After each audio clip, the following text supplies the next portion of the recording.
আজকে সূরা বাকারার 174 নং আয়াত থেকে ইনশাআল্লাহ আমরা তাফসীর শুনব।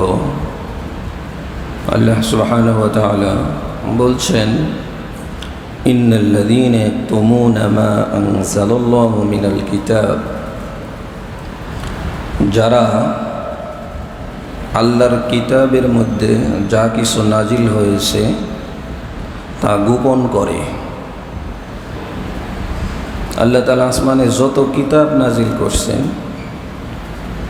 তাওরাত হোক, ইনজিল হোক, জাবুর হোক, কোরআন হোক, সেই কিতাবের মধ্যে যা কিছু আছে, যারা এগুলিকে গোপন করে, সত্যটাকে সত্য বলে না, যেটা অপরাধমূলক আছে, নিষেধ আছে, সেটাকে বলে না,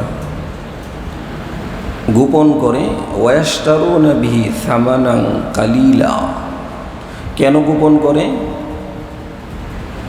তারা এই গোপনতার বিনিময়ে ক্রয় করে সামানান কালিলা, অল্প কিছু মূল্যে এগুলিকে গোপন করে।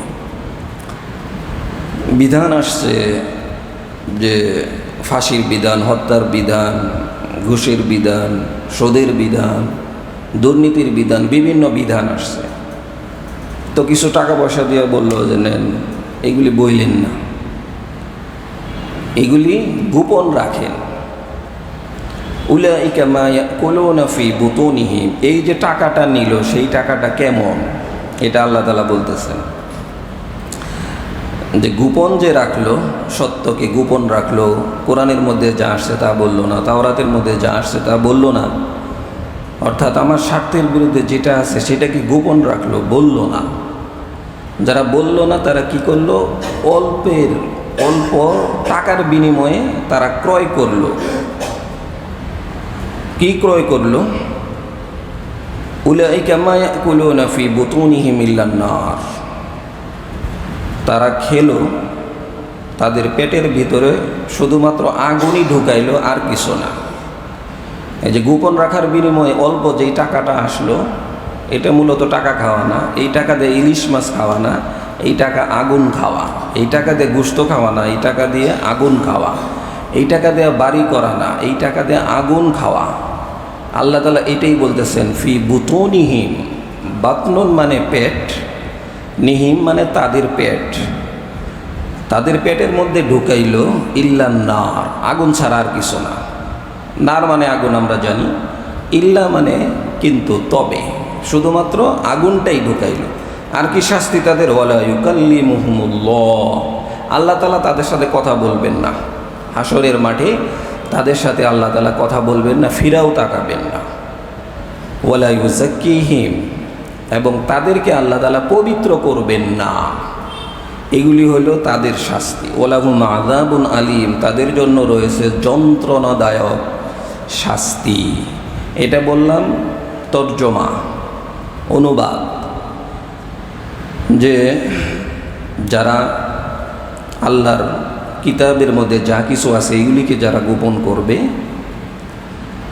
তাদের এই শাস্তি। তো আল্লাহ তাআলা বলতেছেন, এটা কেন বললেন?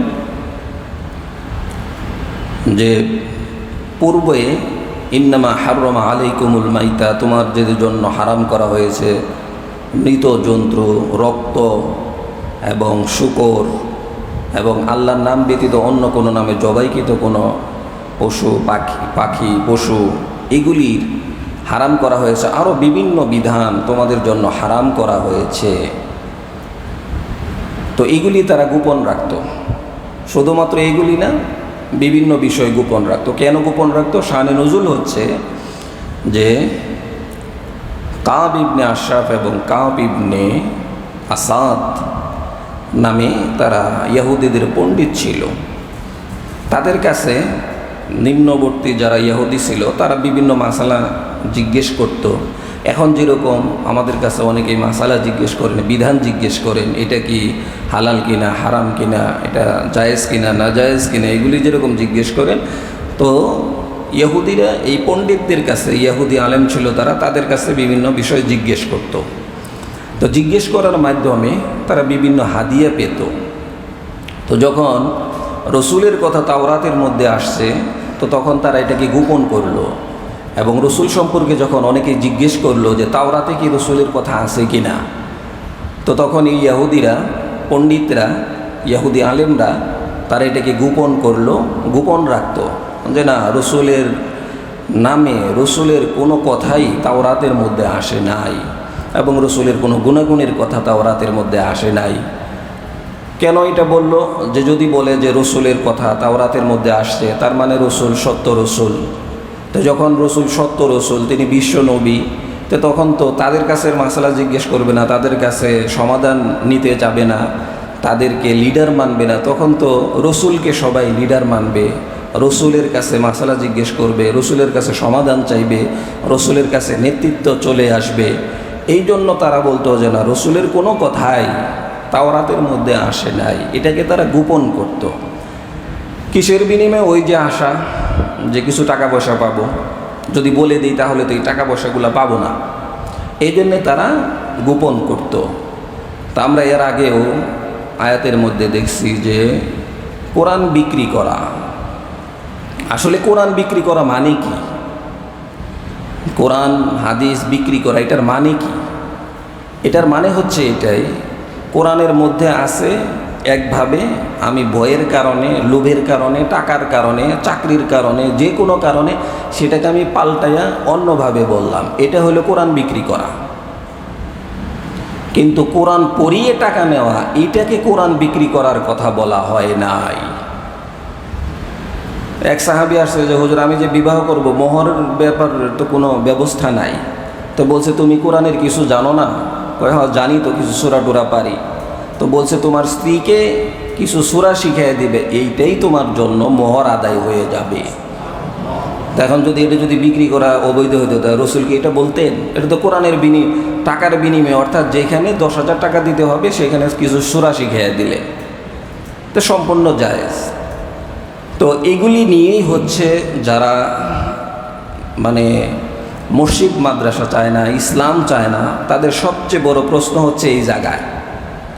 ওই যে হিজবুত তাওহীদ, হিজবুত তাওহীদ মানে হিজবুত তাওহীদ, হিজবুত মানে দল, তাওহীদ তারা নাম রাখছে একত্ববাদের দল, কিন্তু মূলত এটা হচ্ছে হিজবুস শয়তান, অর্থাৎ শয়তানের দল।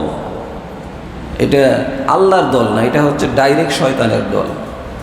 তাদের নামাজের অবস্থা দেখেন, তাদের বক্তব্যের অবস্থা দেখেন, মহিলাদেরকে সাথে নিয়ে, একসাথে নিয়ে এই ধরনের বক্তব্য দিতে থাকবে। এবং কখনোই রসুল এইভাবে বলে নামাজ পড়েন নাই। ইসলামকে তারা বলবে ইসলাম, তারপরে নামাজ পড়বে আল্লাহু আকবার, এমনি এমনি আপনারা হয়তো বা দেখছেন অনেকেই। অর্থাৎ ইসলামের মধ্যে তারা বিকৃতি আনতেছে, আর বলতেছে তারাই বলে আসল ইসলাম প্রচার করতেছে। তো এই ধরনের যে হিজবুস শয়তান, অর্থাৎ শয়তানের দল, এগুলি যারা আছে, তাদের এক কথাই যে উলামায়ে কেরাম, আলেমরা যে টাকা পয়সা নিচ্ছেন, এটা সম্পূর্ণ হারাম, সম্পূর্ণ নাজায়েজ, এটা কোরআন বিক্রি করতেছেন। আসলে কোরআন বিক্রি কাকে বলে? কোরআন বিক্রি হচ্ছে কোরআনে আছে একটা, আমি টাকার মাধ্যমে আরেকটা বলে দিলাম। আছে মিথ্যা বললাম সত্য, আছে সত্য বললাম মিথ্যা, এটাকে বলা হয় কোরআন বিক্রি করা। অথবা যেটা বলার দরকার সেটা আমি বললাম না, আমার সুবিধার জন্য আমি বললাম না, সেখানে কোরআন বিক্রি করা। কিন্তু মাদ্রাসায় পড়িয়ে তারপরে ইমাম হিসেবে এই ধরনের, এখন তো যে আরেক দল বেরোইছে তাবলীগের মধ্যে, এদের ওই এক কথাই, আর কোনো কথা নাই।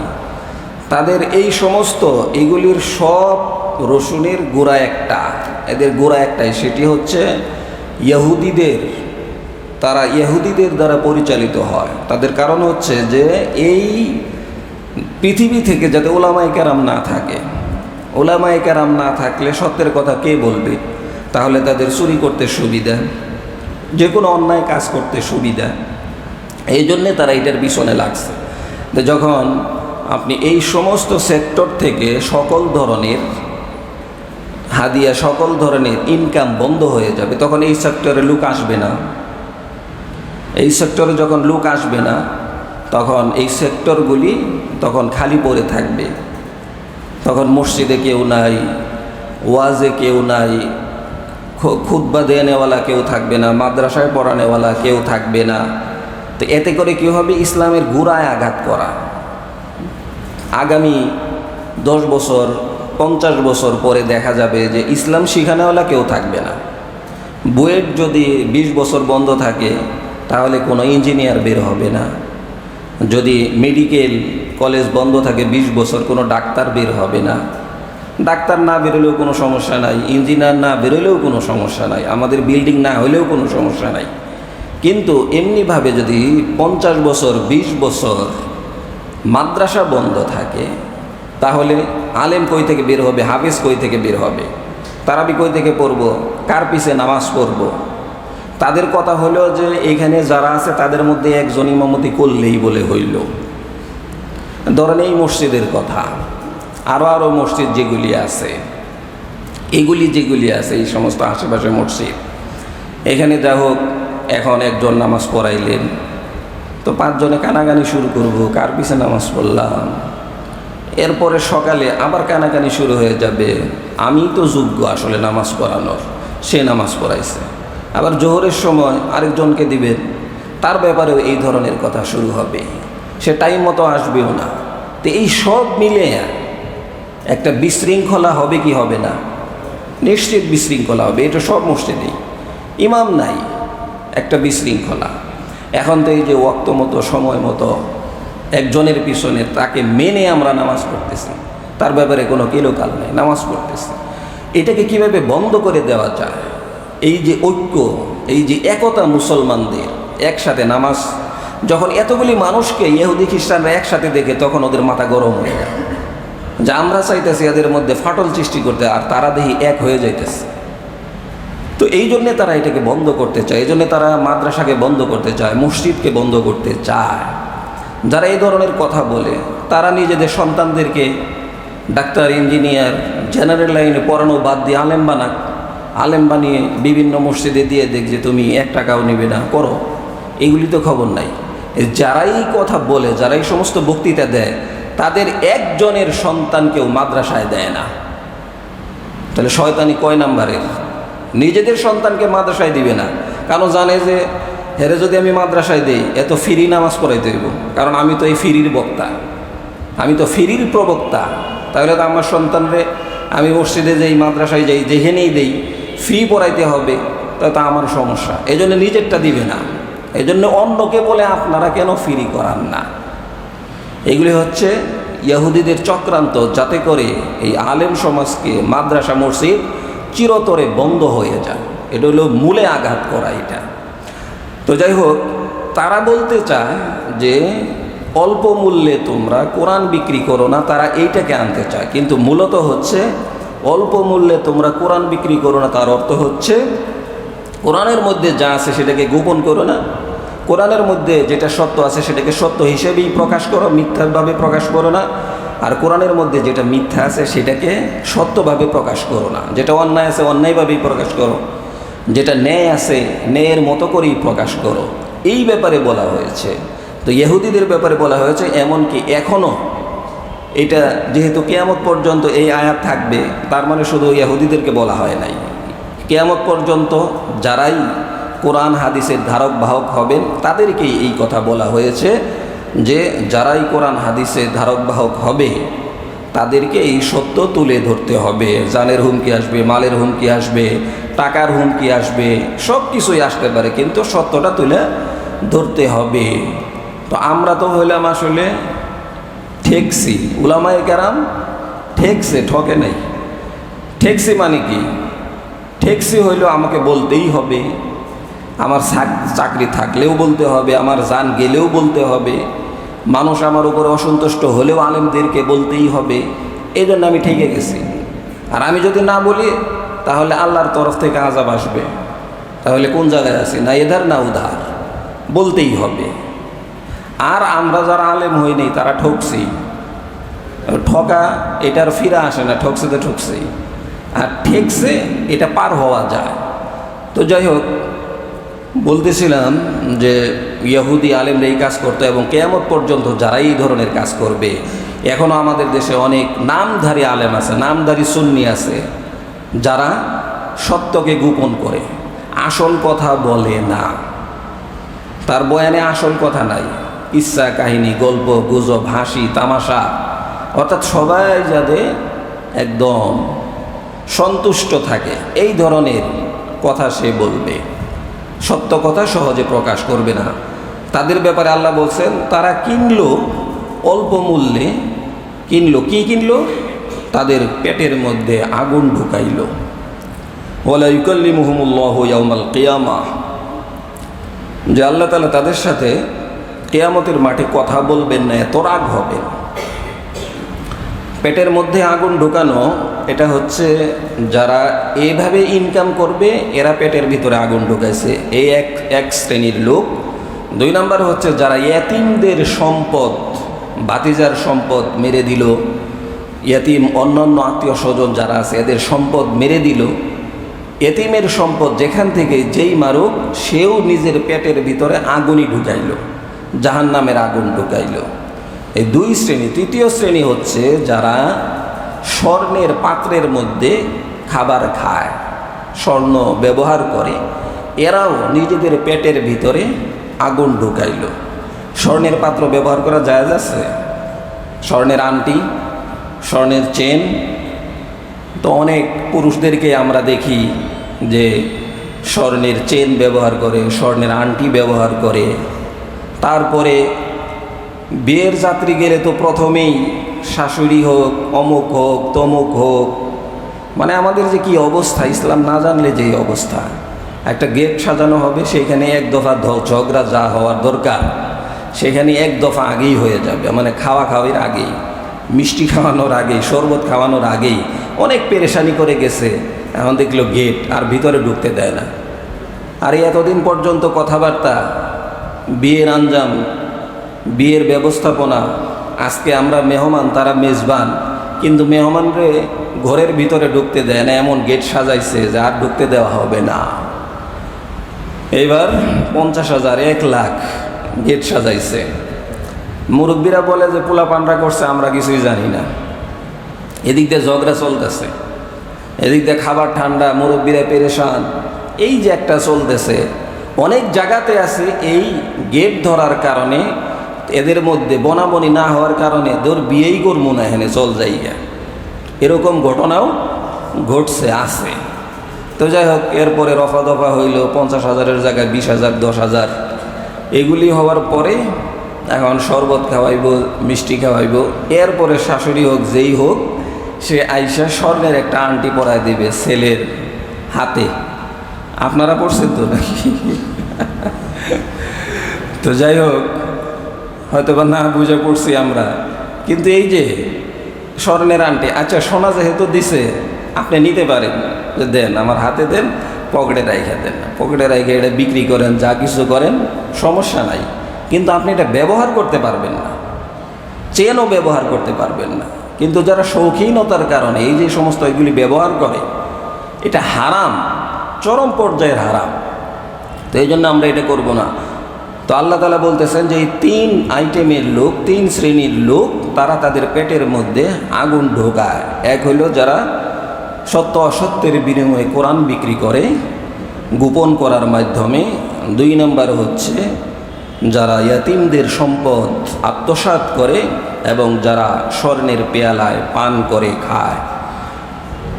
এরপরে আল্লাহ তাআলা বলতেছেন আরেক শাস্তি হচ্ছে ওয়ালা ইউকাল্লিমুহুমুল্লাহ, আল্লাহ তাআলা তাদের সাথে কথা বলবেন না ইয়াউমাল কিয়ামা, কিয়ামতের ময়দানে। তো কিয়ামতের দিন যদি আল্লাহ কথা না বলেন তো উপায় কি? কথা কার সাথে বলে না?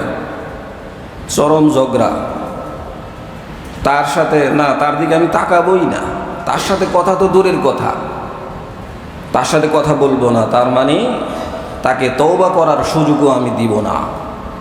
আল্লাহর কথা এইটাই যে তার সাথে কোনো কথা নাই আজকে। আর আল্লাহ তাআলা কথা বলবেন না 3 শ্রেণীর লোকদের সাথে।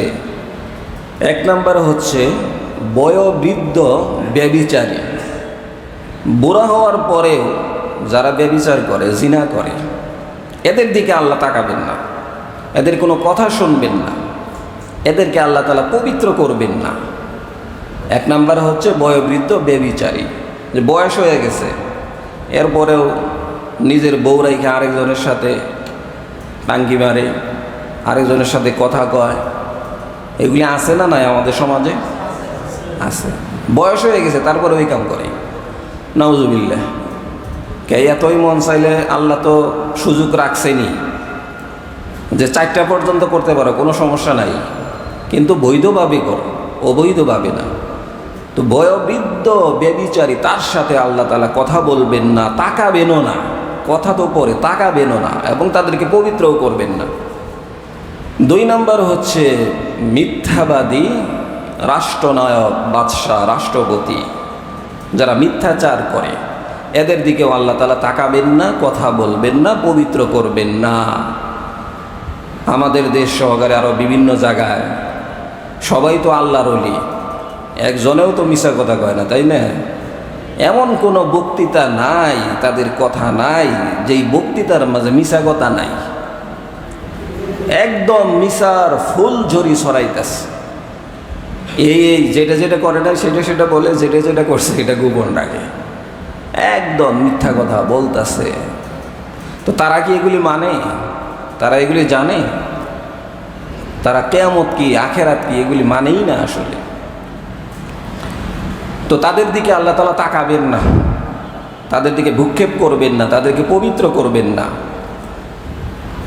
এরপরে অহংকারী মিসকিন, অহংকারী মিসকিন, তার দিকেও আল্লাহ তাআলা তাকাবেন না। তার অভাব, তার প্রয়োজন, কিন্তু সে অহংকার করে, তার দিকেও আল্লাহ তাআলা তাকাবেন না।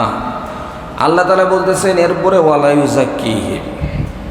আরও মারাত্মক কথা, যে মুমিন মুসলমান যারা, তারা গুনাহগার যদি হয় তাদেরকে আল্লাহ তাআলা জাহান্নামে দিবেন, তাদের পাপ অনুযায়ী শাস্তি ভোগ করে তাদেরকে আল্লাহ তাআলা পবিত্র করে জান্নাত দিয়ে দিবেন।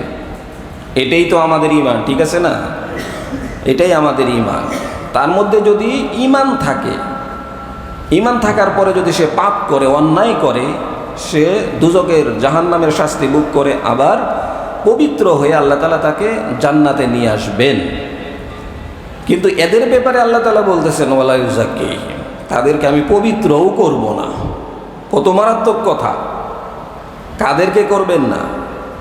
যারা কোরআনের সত্য কথাকে গোপন করবে, যারা হাদিসের সত্য কথাকে গোপন করবে, একটার জায়গায় আরেকটা বলবে, ম্যানেজ করে চলার চেষ্টা করবে, কম্প্রোমাইজ নাকি জানি বলে, কম্প্রোমাইজ করে চলার চেষ্টা করবে, এদেরকে আল্লাহ তাআলা বলতেছেন এরা পেটের মধ্যে আগুন ঢুকাইছে, এদের সাথে আমি কথা বলবো না, এবং এদেরকে আমি পবিত্রও করব না।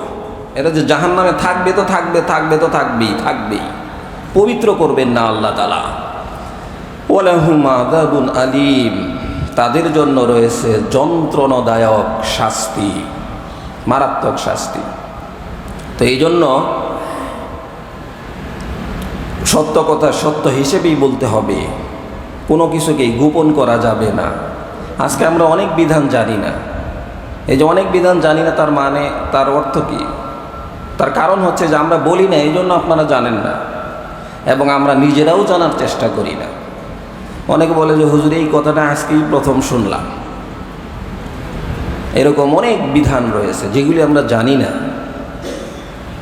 উলাইকা আল্লাযীনা ইশতারাউদ-দালালাতা বিল হুদা ওয়াল আযাবা বিল মাগফিরাহ ফামা আসবারাহুম আলান নার, যে তারা ক্রয় করে পথভ্রষ্টতাকে বিল হুদা, হেদায়েতের বিনিময়ে, অর্থাৎ সরল রাস্তা রাইখা ভেজাল রাস্তায় যায়। তারা হেদায়েতকে বিক্রি করে দেয়, তারা হেদায়েতকে বিক্রি করে দেয় পথভ্রষ্টতার মাধ্যমে।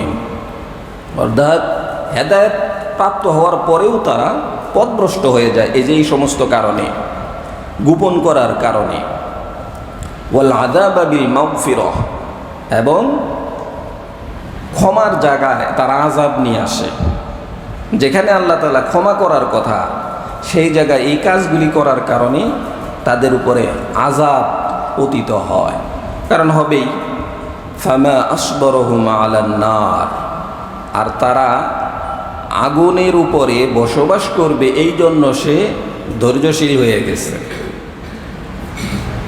অর্থাৎ জাহান্নামেই থাকবে, এটাই তাদের মানে একটা মন মানসিকতা। আপনি যতই বোঝান রে তার মতোই আছে, তার মানে আল্লাহ যে বলছেন তাকে জাহান্নামে যাইতে হবে, সে এইটা স্বীকার করে মেনে নিয়েছে, কারণ সে এগুলিই করতেছে। একটা হত্যা যে ব্যক্তি করলো সে যেন সারা পৃথিবীর মানুষকে হত্যা করলো। যখন হত্যা করলো, যখন 5টা হত্যা করলো, তো একটা হত্যা করলেও আল্লাহ তাকে জাহান্নামে দিবেন, 5টা হত্যা করলেও তাকে জাহান্নামে দিবেন, 100 হত্যা করলেও জাহান্নামে দিবেন। তো সে বুঝে নিছে যে আমার তো জাহান্নাম আছেই, তাইলে হত্যা আর একটা কি, 2টা কি, 100 কি, 1000 কি, যা করার দরকার আমি করতে হবে আমাকে। অর্থাৎ সে নিজেই জাহান্নামকে নিজের জন্য অবধারিত করে নিয়েছে যে এইটাই আমার জায়গা, কিচ্ছু করার নাই, যেহেতু আমি এটা করছি এখন করতেই হবে।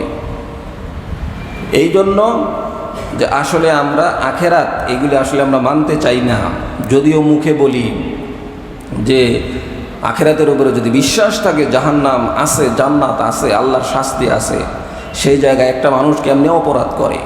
যালিকা বিআন্নাল্লাহা নাযালাল কিতাবা বিল হক, আল্লাহ তাআলা এই কিতাবকে নাজিল করছেন সত্য সহকারে।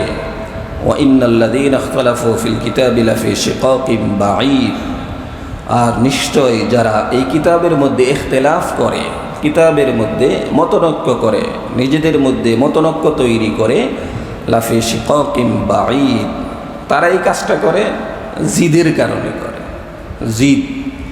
জিদ রক্ষার্থে তারা এই সমস্ত কাজগুলি করে। তো তাদের হচ্ছে এই সমস্ত কাজের কারণে এই সমস্ত শাস্তি। তো আমরা যেটা বুঝলাম যে কোরআনের মধ্যে যা আছে তাই বলতে হবে। ইহুদিরা তাওরাতের মধ্যে যা ছিল তা না বলার কারণে তাদের ব্যাপারে এই শাস্তির কথা বলা হয়েছে। তো কোরআনের মধ্যে থাক বা আমার জানার মধ্যে যেই সত্যটা আছে সেটাকে যদি আমি গোপন করি, সেটা যদি আমি না বলি, তাহলে তাদের শাস্তির কথা এখানে আসছে যে তারা ক্রয় করলো অল্প টাকার বিনিময়। কি ক্রয় করলো? যে তাদের পেটের ভিতরে আগুন ঢুকাইলো। আল্লাহ তাআলা তাদের সাথে কথাও বলবেন না কিয়ামতের দিন, তাদেরকে পবিত্রও করবেন না, তাদের জন্য যন্ত্রণাদায়ক শাস্তি।